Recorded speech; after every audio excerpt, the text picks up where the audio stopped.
गोविंद योगिंदमथाश शिष्यम् श्रुति स्मृति पुराणानाम् आलयम् करुणालयम् नमामि भगवत्पादम् शंकरम् लोकशंकरम् शंकरम् शंकराचार्यम् केशवम् बादरायणम् सूत्र भाष्यकृतो वंदे भगवन्तो पुनः पुनः सदा शिव समारंभाम् शंकराचार्य मध्यमाम् शंकरानंद सरस्वती पर्यंताम् वंदे गुरु परंपराम्। उपस्थित व्यास जी, आस्था श्रद्धा भक्तमती माताओं, भगवत कथानुराणी भगवत कथानुरागी भक्त वृंद, 2 मिनट भगवान का नाम श्रीमन नारायण नारायण नारायण।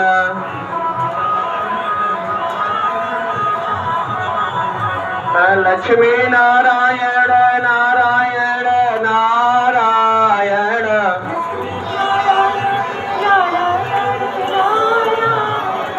बद्री नारायण नारायण नारायण।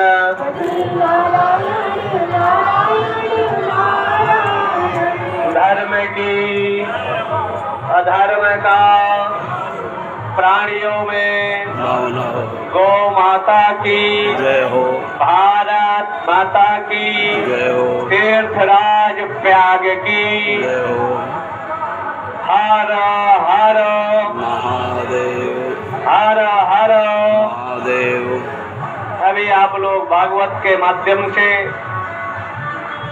विभिन्न व्याख्यानों को श्रवण कर रहे थे।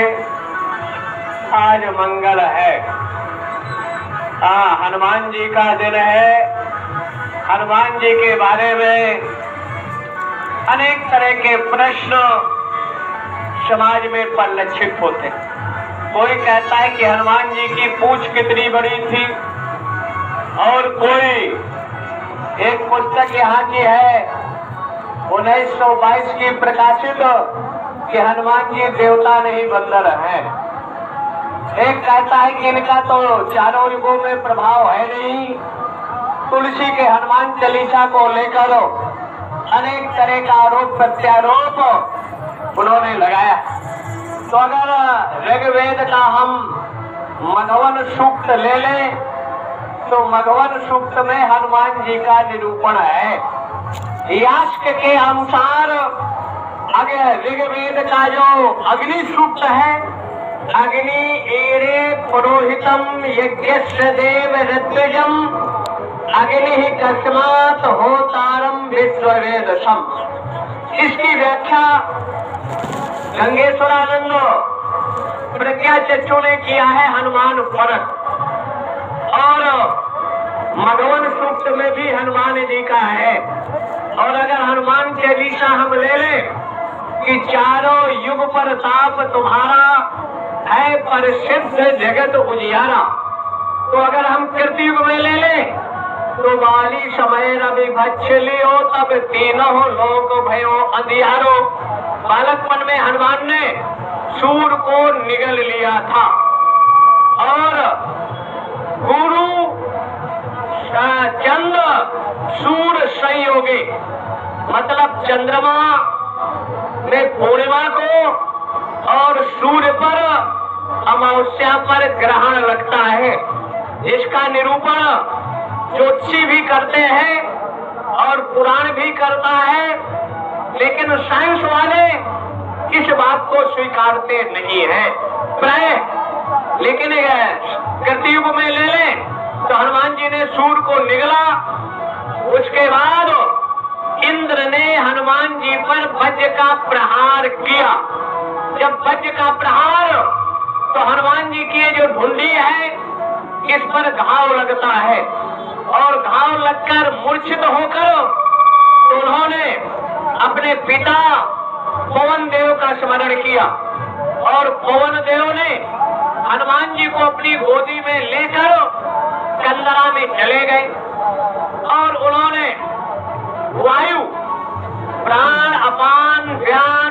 प्राण समान पंच प्राण वायु है, और 5 को आधार ले ले तो 7 तरह का। और जब लंका में हनुमान जी ने जलाया तो जले मरुत 49, वो 4 तरह के मरुतों वायु का निरूपण है, जहाँ साइंस पहुँचने में शून्य है। तो सतयुग में हनुमान जी का कृतयुग, और अगर हम त्रेता ले लें तो त्रेता में भी हनुमान जी का वजूद था। अश्विनी मासे सिते पक्षे भौम्याम स्वाति चतुर्दशी मेघलंजनी गर्भा स्वयं जाता हरा शिव। यहाँ भी हनुमान जी हैं। मेष लग्न में कार्तिक कृष्ण चतुर्दशी को स्वयं शिव जी हनुमान जी के रूप में प्रादुर्भाव हुए। और उस दृष्टि से अगर देखें तो हनुमान जी ने जब वानरी सेना के साथ समुद्र के तट पर पहुंचे, जामवंत ने हनुमान जी को याद दिलाया कि पवन तनय बल पवन समाना बुध विवेक विज्ञान निधाना कौन सुकाज कठिन जगमाही जो नहीं होत तात तुम पाही। कौन सा ऐसा कार्य है जो हनुमान जी आपके द्वारा नहीं हो सकता। लेकिन जब बालकपन में जैसे बालक वेदों की ऋचाओं का सस्वर पाठ किया, तो गुरुकुल में जब हनुमान जी महाराज थे तो बालकपन के स्वभाव में कहीं इस ऋषि का कमंडल इसके पास, कहीं इसका कमंडल उसके पास, कहीं इनकी लंगोटी उनके तरफ, कहीं इनकी लंगोटी उधर। और एक दिन मतलब बरसात हुई और पितर पर आश्विन महीना था, आग नहीं जल रही थी, विद्यार्थी परेशान हो गए। तो हनुमान जी ने इतनी जोर का फूंक मारा कि अग्नि प्रज्वलित हुई और गुरु की दाढ़ी में आग लग गई। तो गुरु ने हाथ में जल लिया और श्राप दे दिया कि तुमको अपने बल का इतना अहंकार है, जाओ अपने बल को भूल जाओ। दूसरे ऋषि जो थे उसके कुलाधिपति, उन्होंने डांटा, ये क्या किया, अब इनको बहुत सा काम करना है। तो ऋषि ने कहा ठीक है, जब कोई इनको इनका बल याद कराएगा तो इनको बल याद आ जाएगा। तो यहाँ जामवंत जी ने समुद्र के तट पर सब लोग अपना मत व्यक्त कर रहे थे और हनुमान जी समुद्र लांघने के लिए चलते। और जब चले तो 3 तरह की शक्तियां हनुमान जी को मिलती। एक सुरसा नाम अहिन की माता, मतलब सर्पों की जो माता है। देवताओं ने कहा कि भाई हनुमान जी की परीक्षा लो, ये सफल होंगे कि नहीं। तो सर्पणी मतलब मनुष्य को निगलना चाहती थी और अपना मुख फैलाया। हनुमान जी ने कहा कि मैं राम काज कर लूं तब मेरे को आहार बनाना, लेकिन उन्होंने अपना मुख फैलाना प्रारंभ किया। जैसे जैसे सुरसा बदन बढ़ावा, तास दून कभी रूप दिखावा। जितना वो मुंह फैलाए हनुमान जी उससे दुगना हो जाए, क्योंकि अष्ट सिद्ध नव निध के दाता अष्ट सिद्धियां हनुमान जी के पास थी।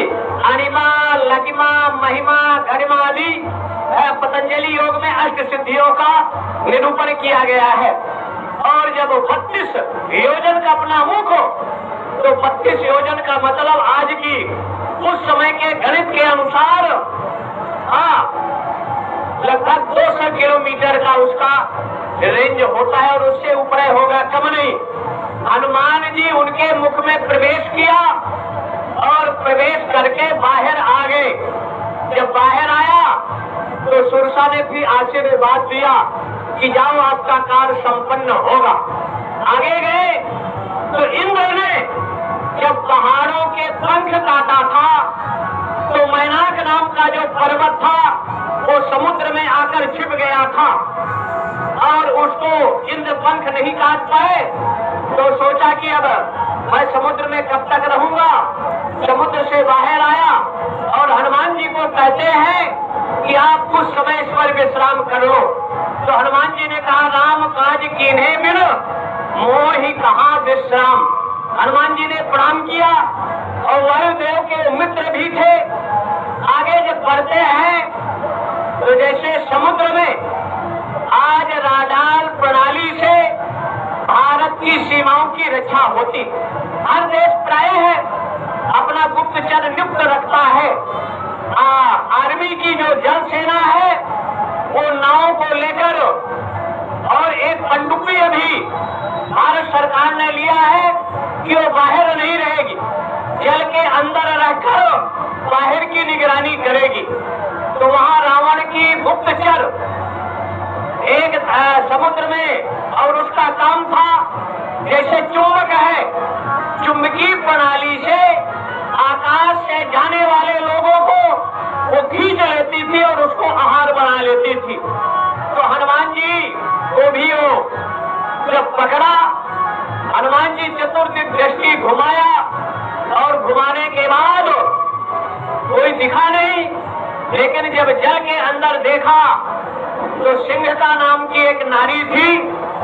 तो हनुमान जी ने तुरंत मतलब जल के अंदर मिसाइल का निर्माण किया, जो अभी विश्व के लोग केवल 3% सक्षम हुए हैं कि जल के अंदर मार करने का। लेकिन अब भारत उस तकनीकी का निर्माण 2000 में लमसम कर चुका है कि जल के अंदर भी हम शत्रु को नष्ट कर सकते हैं। ये तकनीकी 14 मनवंतर के 28वें त्रेता में 1,79,76,000 वर्ष पूर्व हनुमान ने निर्मित किया था। तो हनुमान की जो गति थी उस समय 10,000 प्रति घंटे की रफ्तार से वो समुद्र को पार कर रहे थे। और उस स्थिति में जब हनुमान जी पहुंचे तो उन्होंने तुरंत गगन भेदी मिसाइल का निर्माण कर सिंह का अंत कर दिया। और जब लंका की सीमा पर पहुंचे तो वहां भी एक मतलब 3 तरह की गुप्तचर रहते हैं, जल सेना, थल सेना, वायु सेना, आईबी, एलआईयू, एटीएस और रा, 4 तरह की खुफिया भारत में है। तो उस तरह जब हनुमान जी ने लंका में प्रवेश किया तो जो लंकनी थी अत्यंत सूक्ष्म रूप धारण करने वाले को भी मशीनों के माध्यम से पकड़ लेती थी। हनुमान जी को जब पकड़ा, कहा मोर आहार लंक कर जोरा, जो लंका में प्रवेश करे वो मेरा आहार है। हनुमान जी ने कहा अगर चोर आपका आहार है तो अभी तक आपने रावण को क्यों नहीं खाया? क्योंकि वो मेरी माँ को चुरा कर रखा है। चोर मैं नहीं, चोर तुम्हारा दशानन है। भारतीय संविधान आईपीसी, सीपीसी, छागा के तहत मुठ का एक जूडो और कराटे के भी हनुमान जी विशेषज्ञ थे। कितना भी शक्तिशाली शत्रु है और आपको चतुर्दुग घेर लिया है, आपके मुठका से जहाँ तिलक लगाते हैं या इन 2 अंगुलियों से गर्दन के नीचे से नसें दबा दो, 2 नसें हैं, अगर यहाँ दबाओगे तो उसका प्राणांत होगा। या जो पावर हाउस है, एक तो शिखा के बाद ये मस्तक करो और वहां अगर मुठका का प्रहार कर दो तो कितना भी शक्तिशाली हो उसको जमीन में गिरना ही है।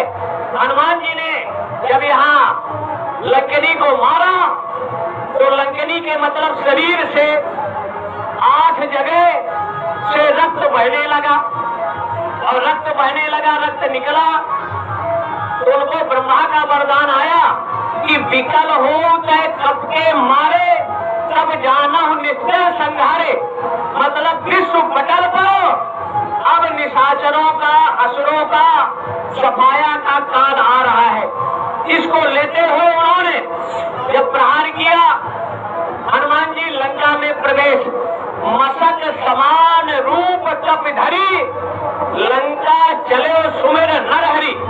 मसक होता है बिलाव, कहीं बिलाव है, कहीं मच्छर है, मतलब अत्यंत लघु सूक्ष्म रूप धारण कर, जैसे व्याकरण के या वेदांत न्याय के सूत्र होते हैं, सूत्रवत, और उसमें बहुत ज्यादा उसका विस्तार व्याख्या किया जा सकता है। वैसे हनुमान जी ने लंका में सूक्ष्म रूप धारण कर लंका का अन्वेषण किया और पूरी रात लंका के अंतरपुर की खोज करते हुए कहीं सीता दिखी नहीं।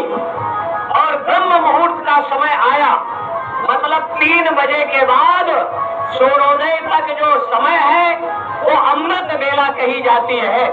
उस समय जगकर पंच कर्मेंद्री, पंच ज्ञानेंद्री, 11वां मन को एकाग्र कर अगर हम साधना उपासना करते हैं तो हमारी जो दिव्य शक्तियां हैं वो जागृत होती है। विश्व ब्रह्मांड में घटित होने वाली घटनाओं को समझने की समर्थ हमारे ऋषि महर्षि और एतत् देश प्रसूतस्य सकाशात् अग्निजन्मनः स्वं स्वं चरित्रम शिक्षेरम पृथिव्याम सर्वमानवः, वो उनके अंदर स्वाभाविक आ जाती है। लेकिन ब्रह्म मुहूर्त में विभीषण जगते हैं। राम नाम से अंकित उनका घर था और जब जगे तो उन्होंने परमात्मा का स्मरण किया। तो साधु ते होए न कारज हानि, तुलसी बाबा लगभग 500 वर्ष पूर्व इस बात का उल्लेख किए हैं। लेकिन उस समय भी त्रेता में साधु के भेष में उस कपट कलेवर का भेष धारण कर हनुमान जी जैसे ज्ञानी को भ्रमित करने का कार्य किया था। लेकिन तब भी हनुमान जी विभीषण से संवाद हुआ और संपूर्ण युक्ति, मतलब गुप्तचर जो सूत्र होते हैं, विभीषण ने बता दिया। और बताने के बाद अशोक वाटिका में जाने के 2 रास्ते थे, एक रावण के अंतरपुर से और एक बाह्य से, जहाँ भट्ट, सुभट और महाभट्ट ऐसे योद्धा उस अशोक वाटिका की रक्षा कर रहे थे। हनुमान जी उसमें प्रवेश किया और अशोक वृक्ष के ऊपर हनुमान जी विराजित हो गए। और उसी समय क्या कहते हैं कि रावण भी आता है और सीता को अनेक तरह का प्रलोभन, जो भौतिकता आधुनिकता की चकाचौंध में आज हिंदू बेटियों को ये भौतिकवादी विधर्मी लेकर अपने जाल में फंसाना चाहते हैं। यही स्थिति जब उस समय रावण ने सीता के सामने रखा तो तृणधर ओट काट वैदेही, मतलब भारतीय नारी का जो पर्दा था, मर्यादा थी, उसको रखकर उन्होंने रावण से संवाद किया। रावण की जब बात को भगवती जगत जननी पराम्बा राजराजेश्वरी सीता स्वीकार नहीं किया तो अपनी कटार निकालता है खड़ग और सीता को मारना चाहता है। तो लंकनी वहाँ वो त्रिजटा नाम राक्षसी एका राम चरण रज विपुल विवेका, उन्होंने सीता रावण को समझाया। रावण 1 महीने की अवधि देता है। हनुमान जी वहाँ अशोक वृक्ष के ऊपर हैं और विचार करते हैं कि क्या किया जाए। अगर आपके घर के बच्चे लड़ जाए तो लोग लाठी डंडा बंदूक लेकर गोली चला देते हैं और झगड़ा बढ़ जाता है। तो सहसा विधि न क्रियाम, ऐसी स्थिति में व्यक्ति को बिना विचार किए कर्म नहीं करना चाहिए। जहाँ तक हो वो झगड़े को टालना चाहिए था।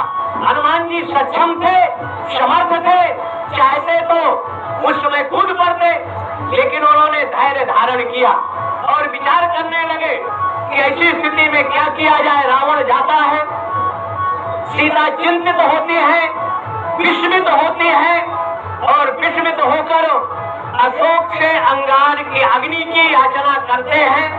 तो उपयुक्त अवसर आने पर हनुमान जी ने राम नाम से अंकित मुद्रिका को गिराया और जब इस मुद्रिका को जगत जननी पराम्बा भगवती सीता ने देखा तो विस्मित हो गई। तब हनुमान जी वहां से सूक्ष्म रूप से आगे प्रकट हुए और अपना परिचय देते हैं कि राम दूत मैं मातु जानकी, सत्य शपथ करुणा निधान की।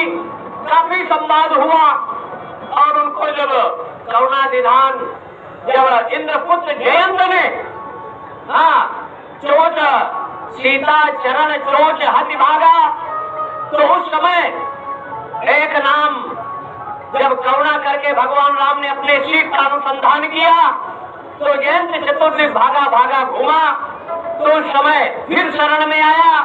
तो उसने कहा, प्रभु कहा क्यों आए? कहा अब आपकी करुणा देखने के लिए मैं आया हूँ। तो एक भगवान का नाम करुणा निधान भी है। तो उन्होंने एक आंख छोड़कर एक आंख से उनको छोड़ दिया। तो हनुमान जी ने जब करुणा निधान की घटना सीता के सामने कहा तो उनको इस चीज का विश्वास हो गया और पूरा संवाद मतलब राम की पूरी कथा सुनाया लंका में। तो राम कथा के पहले वक्ता हनुमान जी महाराज है। और वैसे अगर देखा जाए तो शिव जी एक कथा को सुनाया है। अगर देखें और धीरे धीरे क्रम चलता रहा, लेकिन त्रेता में हनुमान जी ने जब सीता को कथा सुनाया तो कथा सुनने से होता क्या है, दैविक भौतिक त्रितापों से जीव को छुटकारा मिलता है।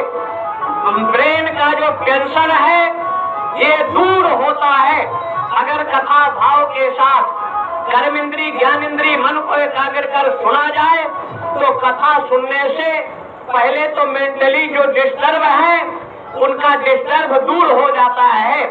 और जैसे घंटा के नीचे मंदिर में जाते हैं तो दरवाजे में घंटा है, और अगर उसके नीचे खड़ा होकर घंटा बजाओ तो उसकी जो वाइब्रेशन है, तरंगे हैं, तो आपके मन में जो विभिन्न तरह की विचारधाराएं सृजित होती है, उस घंटे की तरंगों से आपका मस्तक एक तरह से शुद्ध हो जाता है और भगवान के सामने मूर्ति में आपके नेत्रों का ध्यान केंद्रित होता है। तो आपका ध्यान वहाँ एकीभूत हो जाता है। इसलिए दरवाजे पर घंटे लगाने का ये रहस्य होता था। और जाते ही घंटा व्यक्ति बजाता था। घंटे से बैक्टीरिया के सूक्ष्म जीवाणु का अंत होता है। हनुमान जी ने राम कथा गुण बढ़ने लागा, सुनते सीता कर दुख भागा। जगत जननी भगवती का दुख दूर हुआ और पूरा संवाद और अशोक वाटिका के वृक्षों के फलों को देखकर हनुमान जी ने कहा, माँ अगर आज्ञा हो तो भारत के तो गोदामों में अन्न सड़ जाता है और किसान आत्महत्या करने के लिए विवश होता है। क्या ये माफिया अन्न को सड़ाकर चावल गेहूं को शराब बना देते हैं और कहीं पानी के अभाव विभिन्न तरह की परिस्थितियां होती है?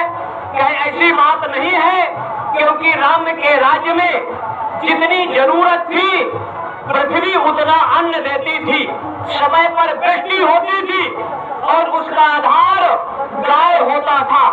गाय का प्रयोग करते हुए अभाव हमारे यहाँ किसी चीज का नहीं था।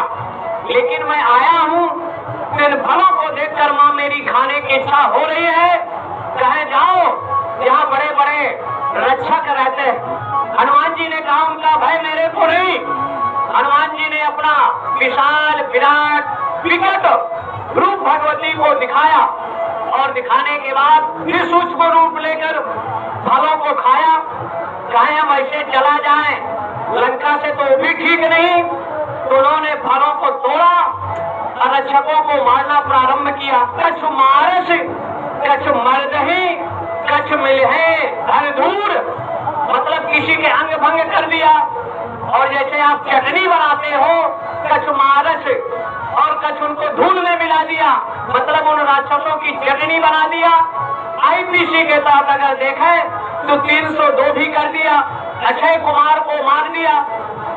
और ये खबर रावण के पास जब पहुंची तो उन्होंने इंद्रजीत को भेजा, जिन्होंने इंद्रियों को जीत कर विभिन्न देवताओं पर विजय प्राप्त किया था।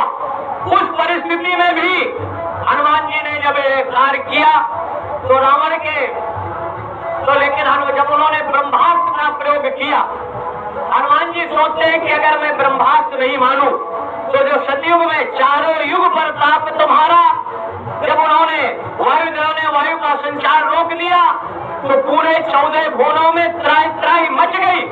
वहाँ ब्रह्मा भी आए, विष्णु आए, शिव आए, इंद्र, नवग्रह, वरुण, यम वगैरह। वायुदेव ने कहा कि राजा इंद्र राज्य के काबिल नहीं है वायु ने, ये मेरा बालक अबोध है, अभी बच्चा है, ये नटखट है, लेकिन इन्होंने वज्र का प्रहार किया, सृष्टि का बड़े विनाश हो जाए, मैं वायु का संचार नहीं कर सकता। देवताओं ने प्रार्थना किया, निवेदन किया, कहा जब तक मेरा पुत्र जीवित नहीं होता तो सांख जो कपिल सांख का दर्शन है, उस दर्शन से जो 24वां तत्व है भगवान शिव या ब्रह्मा जो सृष्टि के सृजन का आधार, उन्होंने उस 24वां तत्व को उनके हृदय में पुनः अनुसंधान किया। हनुमान जी ऐसे जगह की सोकर जगह हो। सब देवताओं ने वरदान दिया। ब्रह्मा ने कहा कि मेरा ब्रह्मास्त्र, इंद्र ने कहा मेरा वज्र, विष्णु ने कहा मेरा चक्र, यम ने कहा मेरा यमास्त्र और शिव का पशुपतास्त्र। जितने देवता ग्रह नक्षत्र आदि थे यहाँ से हनुमान जी पर प्रभावी नहीं होंगे। तो राम इंद्रजीत ने जब ब्रह्मास्त्र को साधा तो हनुमान जी विचार करते हैं कि अगर ब्रह्मा का मान मैं नहीं रखूंगा तो ब्रह्मास्त्र ने साधा कपिबन कीन विचार, अगर मैं ब्रह्मास्त्र को नहीं मानता तो ब्रह्मा की जो महिमा है वो मिट जाएगी। ब्रह्मास्त्र में बंध गए। बंधने के बाद गलियों में घुमाते हुए जो उनके सैनिक हैं भट्ट सुभट महाभट्ट, हनुमान जी को रावण के सामने ले गए। तो हनुमान जी हमारे एलएलबी, एलएलएम और ला के भी जानकार थे। उस विश्व न्यायालय में रावण के सामने बड़े बड़े महारथी, बड़े बड़े लोग थे। हनुमान जी के पक्ष में कोई अधिवक्ता बहस करने के लिए तैयार नहीं हुआ। तब हनुमान जी ने कहा भाई आप ये क्यों किए? तो उन्होंने कहा सबके देह परम प्रिय स्वामी, मार ही मोह कुमार गामी, जो मुहि मारा तेन मैं मारा। जिन्होंने मेरे को प्रहार किया तो भारतीय संविधान की धारा 93 ये भारत के हर सनातनियों को अधिकार देती है कि अगर आप पर कोई आक्रमण करे तो आप अपनी रक्षा के लिए उसको मार सकते हो, 3 से 2 कर सकते हो, क्योंकि हत्या नहीं होगी, ये संविधान में प्रदत्त अधिकार है। हनुमान जी ने जब रावण को निरस्तर किया, कहा जो मैं मारा तिन मैं मारा ते पर